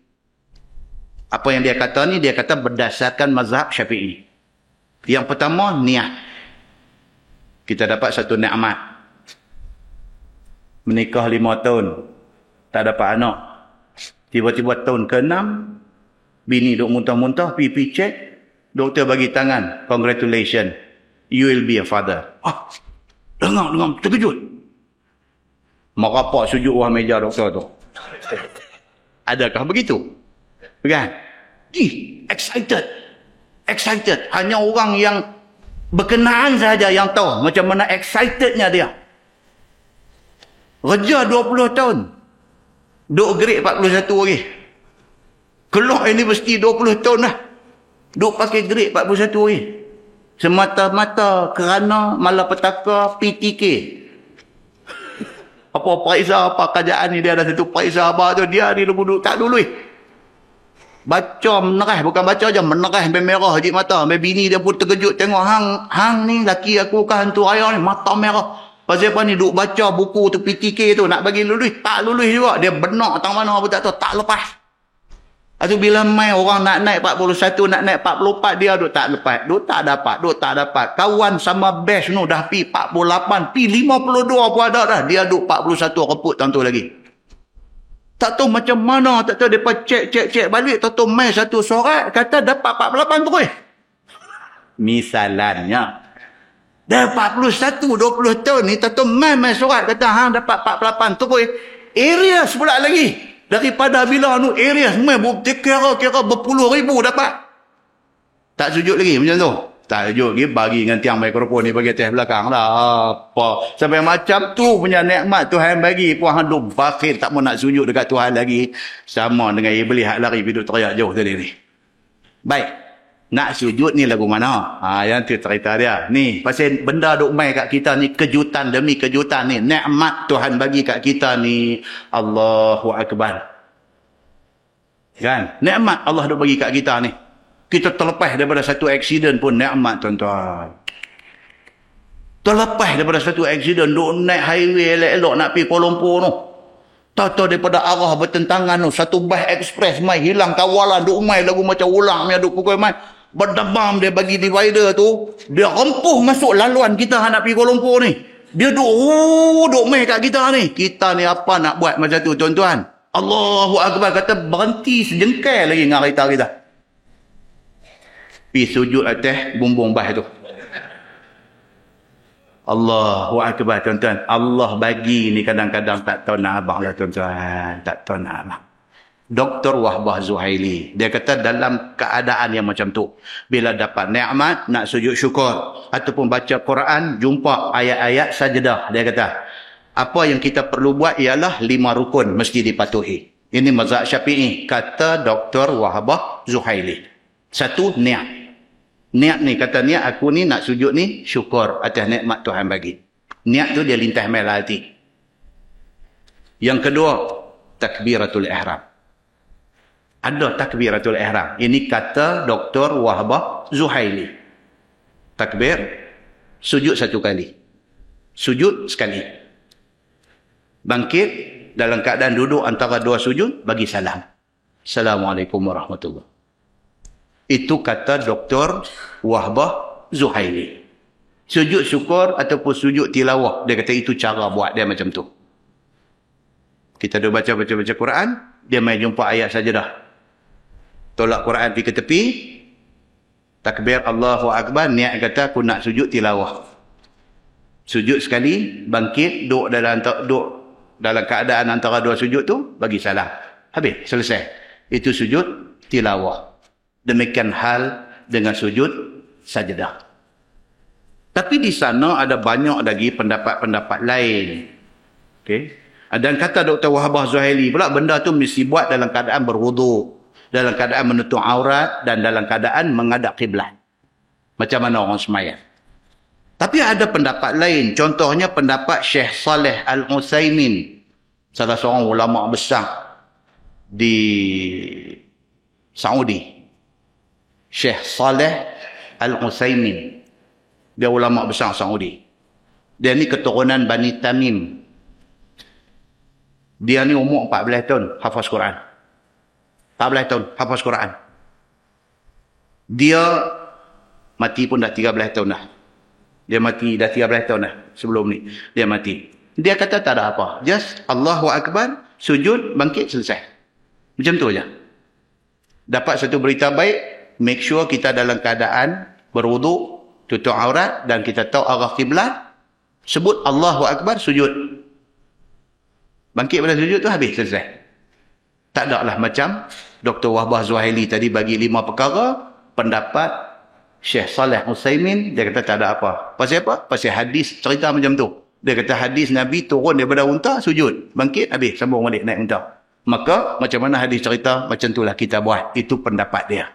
Jadi, itu pendapat. Kita boleh dengar dan kita boleh buat mana-mana satu. Dua-dua juga bersandarkan kepada hujah masing-masing. Nah, muslimin dan muslimat yang dirahmati Allah sekalian. So, dia nak bagi tahu kat kita di sini, dalam hal sujud tilawah dan sujud syukur juga, dia kata, takbir itu angkat tangan. Begitu. Dan mengangkat tangan pada semua ini bersamaan jua. Sembahyang ia ataupun sujud ia. Tak kira dalam sembahyang ke ataupun dalam sujud tilawah, sujud syukur ke, angkat tangan takbir. Ini pendapat Imam Syafi'i. Dan pada halnya berdiri ia ataupun duduk ia ataupun menyingging ia, tak kira. Mengisyaratkan dia akan sebagai isyarat mengangkat tangan kerana bahawasanya pada yang demikian itu semuanya pada tempat berdiri. Dan jika ditinggalkan angkat tangan pada sekalian yang aku suruh dengan dia ataupun dia angkatkan kedua tangan itu pada tempat yang tiada aku suruh pada sembahyang. Sembahyang fardu ataupun sembahyang sunat ataupun sujud ataupun hari raya ataupun sembahyang jenazah dan sebagainya, nescaya aku makruhkan yang demikian itu baginya. Imam Syafi'i kata apa? Kalau tak mau angkat tangan, buat malah. Tak mau angkat tangan. Tak ada merosakkan sembahyang kita, tak ada merosakkan apa. Cuma aku memakruhkan dia. Imam Syafi'i kata aku tak apa suka. Kan, setengah dia takbiratul ihram satu aja, dia angkat tangan. Allahu Akbar. Iftitah, Fatihah, surah. Lagi dia nak rokok lagi, dia pakai rongkai, rokok terus ya. Allahu Akbar. Dia bangkit pun sami Allah liman hamidah gitu je. Dia tak angkat dia buat lagu style malas gitu. Rosak tak sembahyang dia? Tak rosak. Cuma Imam Syafi'i kata aku tak apa suka orang macam ni. Dan macam setengah orang dia pantang dia. Tengok orang berdoa, tangan duduk sendai atas lutut ni. Oh, dia marah semua. Doa, kan? Angkatlah, minta kat Tuhan ni, nampak kita berhajat dengan benda kita minta tu. Dah lagu duduk sendai atas lutut, lagu macam, lagu nak bagi, tak bagi, sudah lagu tu. Itu baik tu saya minta. Kan? Dia lagu tu. Yang tu bukan takat malah dia tik menyegan orang ni. Dia betul. Satu. Yang imam pun pasal pita hari tu dia doa sampai berdepa-depa punya panjang. Kita duk ingat ni nampak lagu low gear dah. Dah turun macam nak habis dah. Dah duk main gear 2, duk main gear 3. Naik balik. Panjang pula lagi pergi. Makmum pun dari mula-mula lagu ni. Lepas tu lagu main lagu tu. Dia main lagu tu. Lepas tu dia tak atas lutut lah. Lepas tu dia tak apa panjang sangat, dia turun start kita, dia balik. Imam pun satu. Masa tu lah nak tunjuk champion, dia hafal doa panjang kan. Imam Malik dia kata apa? Doa yang Allah paling suka ialah doa yang jami' mani'. Imam Malik kata doa yang apa nak kata? Padat. Dia kompres doa tu. Apa dia? Rabbana atina fid dunya hasanah wa fil akhirati hasanah wa qina azabannar. Imam Malik kata cukup. Pasal apa? Doa tu dia cover semua. Rabbana atina fid dunya hasanah. Ya Allah, bagilah kepada aku apa yang ada atas dunia ni, segala kebaikan bagi kat aku. Yang kata atas dunia kebaikan ni apa dia tuan-tuan? 41 naik 44. Tu dunia. 44 naik 48. Itu dunia. 48 naik 52, itu dunia. 52 naik 54, itu dunia. 54 nak pergi jusasi, itu dunia. Yang tu semua, atina fid dunya hasanah. Tak payah pergi duduk satu-satu sebut. Ya Allah, mintalah bulan depan naik 44, ya Allah. Tak payah. Yang tu masuk dalam Rabbana atina fid dunya hasanah. Wa fil akhirati hasanah ni apa dia? Cerita start daripada mati, nak pergi kubur, nak duduk dalam kubur, cerita padang mahsyar, cerita tu semua akhirati hasanah. Imam Malik kata hang sebut dua tu cover dah. Tak payah nak pergi macam-macam lagi. Kerana Allah Subhanahu Wa Taala Tuhan yang Maha tahu dengan kehendak hati kita, hajat hati, isi hati kita. Muslimin dan muslimat yang dirahmati Allah sekalian. Boleh tak boleh baca doa panjang-panjang? Boleh, tapi jangan sampai memudaratkan. Bacalah. Nabi pun ada baca macam-macam doa yang ma'thurah. Tapi Nabi tak semua tu sekali doa. Untuk ni Nabi baca doa ni, untuk ni Nabi baca doa ni. Kita hari ni kita rangkum tu semua sekali, lepas Aisyah punya doa kita bagi. Itu tu satu. Akhirnya makmum merasa terbeban dengan doa kita yang tambah pula doa yang sat lagi ada makan. Allah azab betul. Yang sana duk hidang dah. Duk mai dah berani apa ni lagu duk hinggap mai, yang sini lagu nu nampak macam tak mau nak berhenti. Tak nampak tanda-tanda nak berhenti tu. Lagi tension ni hak geng duk doa duk amin ni duk dengar sana pinggan jalan dah. Duk bunyi keling-kelang di luar tu, sana dah jalan dah. Kata kita mai duk doa sekejap lagi kambing tu 3 tulang dia kata. Imam ni punya pasal lah. Lepas keluar, lepas duk jegek kat dia satu macam, ni apa pasal lah ni benda ni jadi macam ni. Janganlah macam tu tuan-tuan. Islam ni bukan nak bagi susah orang. Kan? Baik. Begitu ceritanya. Jadi dia beritahu dekat kita di sini, dia kata apa? Imam Syafi'i kata, aku makruhkan orang yang malas nak angkat tangan ketika nak rokok, bangkit daripada rokok dan sebagainya. Baik, kemudian dia kata angkat tangan sekali dan hadisnya. Tu dia. Yang kata sekali ya, pakai takbiratul ihram sekali aja angkat tangan, lepas itu tak ada dah angkat-angkat tangan. Rupanya ada juga hadis. Ada juga waktu dan ketikanya yang Nabi tak buat. Maksud dia apa tuan-tuan? Bukan maksud Nabi malas. Maksudnya dia nak abang kata, tengok keadaan. Islam ni kadang-kadang, dia bukan agama yang tengok keadaan. Tetapi kadang-kadang kena tengok keadaan. Contoh macam saya selalu buat. Kita daripada Sungai Petani nak pergi Kuala Lumpur. Kita singgah dekat mana-mana RNR nak semayang. Semayang di RNR tu jangan duk buat macam kita duk semayang di Padang Temusu ni. Semayang di RNR tu orang duk queue macam ni. Kita ni pergi dengan perbetul baju, dengan apa-apa semua. Dengan qamat pun punya dah panjang. Allahu Akbar, Allahu Akbar. Nu yang orang duk semayang dah tahu. Kita ni baru turun satu kereta nak semayang 3 orang. Dia qamat ni macam tak ada orang lain duk semayang. Tuan-tuan biasa jumpa benda ni? Awak tak biasa. Punya ramai. Asyhadu an la ilaha illallah. Oh, dia buat lagu tu pula. Yang kawan tu duk semayang. Dalam perut ni tak kira lah nak duk semayang. Apa ni? Kalau mereka tahu kata duk mengaji kat Ustaz Samsuri, pergi saya. Kan? Habislah semua iqamah apa semua selesai. Balik tengok 2 orang yang sembahyang belakang dia ni. Balik. Sauf. Dia sebut lagu tu pula. Dia nak buat lagu Masjidil Haram tu. Allahu Akbar. Dia buat lagu komplit. Dia punya rangkap dia tu. Alhamdulillah. Orang duk semayang dah. Tapi itu, hang sepatutnya apa? Pi join mereka. Itu saja yang sepatut buat. Dia formasi, dia buat baca berah macam tu. Allahu Akbar. Ini yang kata, kena tengok tempat. Kena tengok tempat. Habis, Assalamualaikum warahmatullahi. Assalamualaikum warahmatullahi. Wirid ni macam duk wirid di masjid ni. Komplit dengan la ilaha illallah, la ilaha illallah. Orang duk tunggu surau kecil. Orang lain nak semayang pula. Yang dia pergi duk buat lagu tu. Kalau orang tak pukul dia dalam surau tu, kira ada nasib baik lah. Nasib baik kalau orang tak pukul dia dalam surau tu. Kalau orang pukul pun, tak dapat syahid dia ni. Pasal apa? Pasal tak apa seperti. Sama lah ni dengan hak dia duk bagi tahu kat kita ni. Nabi SAW ada waktu Nabi buat macam ni, ada waktu Nabi buat macam ni. Waktu tu bila? Kita baca hadis tentang Nabi ambil ayat semayang.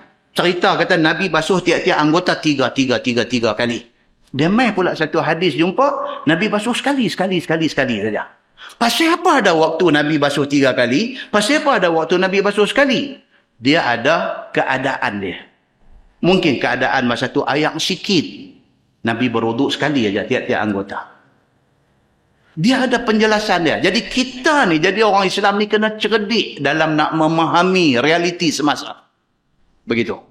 No, dia nak beritahu kata Nabi SAW biasa semayang sekali aja dia angkat. Hak lain dia tak angkat dah. tangan ketika ni.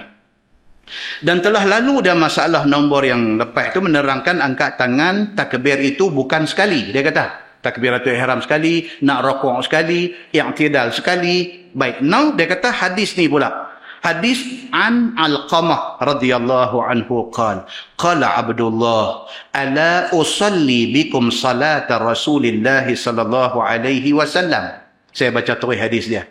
Fa shalla falam yarfa' yadayhi illa fi awwali marrah. Itu hadis dia.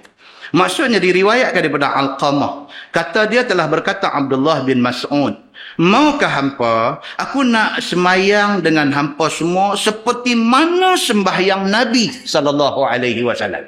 Abdullah bin Mas'ud kata dekat kawan-kawan dia, hampa mau tak semayang dengan aku jadi imam, aku nak buat macam mana Nabi buat dalam semayang Nabi. Dia kata lagu tu. Yang dilakukan oleh Nabi sallallahu alaihi wasallam mengikut turut amal Nabi. Jawab murid-muridnya, baiklah, kami sangat suka nak tengok. Kerana siapa lagi kami nak ikut selain daripada Nabi sallallahu alaihi wasallam. Maka kata Alqamah, maka sembahyanglah Abdullah bin Mas'ud hal keadaan dia menjadi imam dan kami anak-anak murid menjadi makmum dia menurut sebagaimana perbuatan yang katanya perbuatan Nabi sallallahu alaihi wasallam. So dia jadi imam, dia kata hangpa tengok aku nak semayang macam mana, aku nak buat macam mana Nabi semayang. Hangpa tengok. Sahabat-sahabat, anak-anak murid dia pun ikut dia semayang. Nak tengok ni semayang Nabi ni macam mana. Dia kata apa? Falam yarfa' yadayhi illa fi awwali marrah. Maka manakala sembahyang kami serta dengan Abdullah bin Mas'ud, tiba-tiba kami lihat dia tidak mengangkat tangan seperti mana takbir dan lainnya. Dia tak buat takbiratul ihram angkat tangan, nak rokok dia tak angkat tangan. Yang tidak bangkit daripada rokok dia tak angkat tangan. Abdullah bin Mas'ud buat macam tu, dia kata.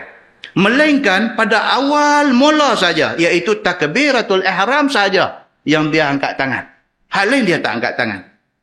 Itu yang dibuat oleh Abdullah bin Mas'ud, dan Abdullah bin Mas'ud kata itulah yang dibuat oleh Nabi sallallahu alaihi wasallam.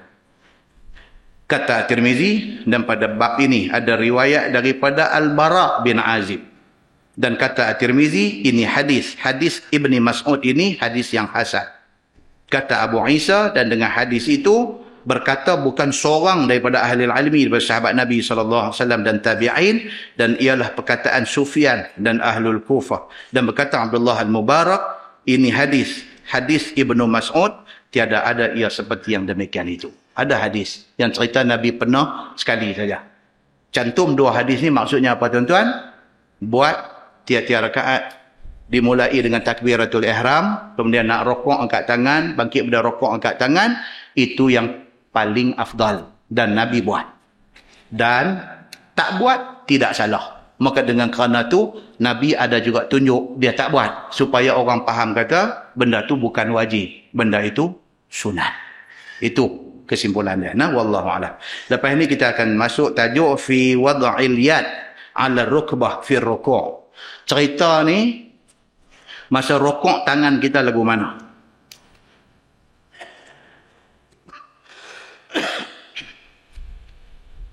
Masa rukuk tangan kita ni keadaan dia lagu mana? Kan? Saat lagi tuan-tuan sembahyang Isyak lagi, tengok kawan sebelah tuan-tuan dia lagu mana? Kan? Tapi tuan-tuan kena ingat, dia pun tengok tuan-tuan. Kita tengok dia pun tengok kita. Bulan depan panjang umur, sihat tubuh badan, ada masa kita tengok Nabi lagu mana. Baru kita cari balik dia ni. Masa dia mengaji tengok balik. Entah silap ada. Hari tu Nabi masa rokok tu tangan dia lagu mana? Islam ni dia dia tunjuk sampai to the detail, sampai ke detail dia tunjuk. Tangan tu jari lagu mana, nak renggang ke, nak rapat ke, nak lurus ke bawah ke, lagu nak simpui pergi ke tepi ke, lagu nak cekak kepala lutut ke, ataupun lagu nak pegang slow-slow kok kiri kanan. Diceritakan di dalam hadis Nabi sallallahu alaihi wasallam. Jadi kita ni bila kita tahu daripada takbir sampai bagi salam, kita baca hadis satu-satu, kita buat ibadat rasa lega tuan-tuan. Tak rasa lega. Pasal kita tahu aku buat ni pasal aku dah baca dah hadis kata Nabi buat lagu ni. Dan kalau kita tengok kawan sebelah buat lagu ni, kita tahu dah ada juga hadis kata boleh buat macam tu. Jadi kita pun tak ingat orang macam-macam dan kita pun selesa dalam ibadat kita. Kita tangguh dengan tasbih kafarah dan suratul As. Subhanakallahumma wa bihamdika. Asyhadu an la ilaha illa anta astaghfiruka. Bismillahirrahmanirrahim. Wal 'ashr. Innal insana illa allazina amanu. اللهم صل على محمد في الأولين والآخرين وسلم رضي الله تبارك وتعالى عن ساداتنا أصحاب سيدنا رسول الله أجمعين. بسم الله الرحمن الرحيم. الحمد لله رب العالمين حمدا يوافي نعمه ويكافئ مزيده.